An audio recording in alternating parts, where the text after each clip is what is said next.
You might now know the book by Dr. Stephen Covey, The 7 Habits of Highly Effective People. Have you?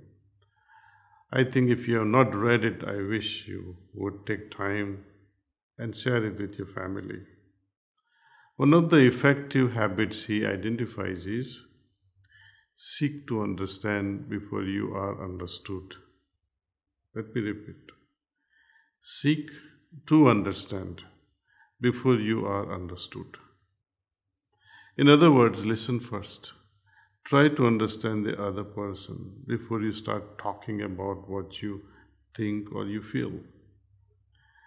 Saint Francis of Assisi's beautiful prayer also says that, O Divine Master, grant that I may not so much seek to be consoled as to console, to be understood as to understand, to be loved as to love.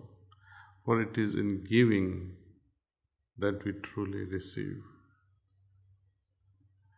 Listening to others first goes far beyond being simply polite or considerate. It actively contributes to satisfying, fruitful interactions. Listening moves us closer to each other. It creates relationship. Don't we all want to be heard and understood? And it saves time and stress. Just as we want to be heard and understood, others also like to be heard and be understood. Only then communication can happen. Listening carefully will save you so much of time. Think of how much time gets used up in sorting out misunderstandings just because you didn't listen properly or the other person didn't listen properly. Apart from the tensions that arise between people who don't feel heard by each other. So often, even if we are not actually interrupting a speaker, we are itching for a moment when we can say what is in our mind. Response predominates. Dr. Stephen Covey pointed out that most people do not listen with the intent to understand. They listen with the intent to reply. In conversations, people so often jump in to tell their own story instead of hearing the other out. Oh, the same thing happened to me. And off they go, telling about an experience that was similar. And all the focus shifts to that person and their story.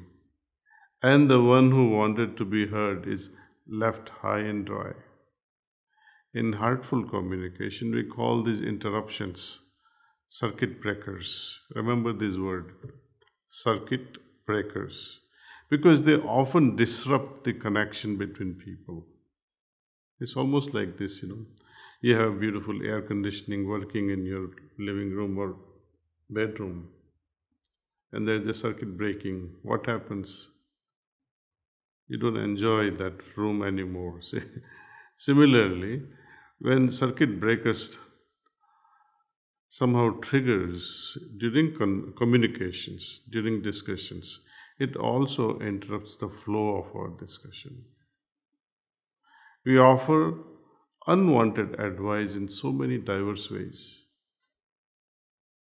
My Adiguru Pujya Lalaji Maharaj gave us one of the most singular principles of life that he himself exemplified with. He said, I quote, "Never offer advice unless invited, otherwise it is likely to yield bad results. If you find any fault with anybody, pray for his freedom from it." Unquote. So here is his guidance. Instead of giving advice, criticizing, or talking about someone behind their back, we can offer prayer. Most of us are very, very good at fixing or giving advice, and we are not at all good at simply listening. Like when we tell the person who is speaking to us not to feel what they're actually feeling.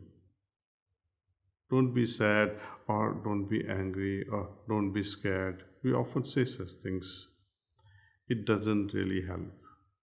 You can't simply wipe away someone's feeling just by saying, don't feel sad or be strong and courageous. Many of these circuit breakers come out of wanting to settle someone's problem to make it better. But often people need to be fully heard first. Someone told me how, when one of their twins had died, several people responded saying, "At least you have the other one. It's unfortunate though." Empathy doesn't begin with the words, at least. The lady really needed empathy and understanding for her loss of one of the twins. And this reply, although it was meant well, intended to be comforting, actually left her feeling very alone with her grief. I heard of a large hospital that had a complaints box in which patients or the relatives would drop the written complaints or suggestions. Do you know 80% of these messages were not about the treatment or the facilities? Most of them stated, "No one listened to me. I just wanted to be heard." The best doctors and nurses are those who listen to us when we are anxious or distressed. When they are able to lend an empathetic ear to their patients, so much healing can happen then and there itself. Unfortunately, there can be times when we miss opportunities to be there to listen to someone who is in trouble, and we can deeply regret that moment. I will give you a very personal example. There was a friend of mine who was very close to me, and back in 1979, something went wrong in his marriage. A month later, he came to my hostel in Ahmedabad, and unfortunately, I was not in my room. He left a note. "Kamlesh, I came to see you to discuss few things. I hope to meet you again very soon." And he left.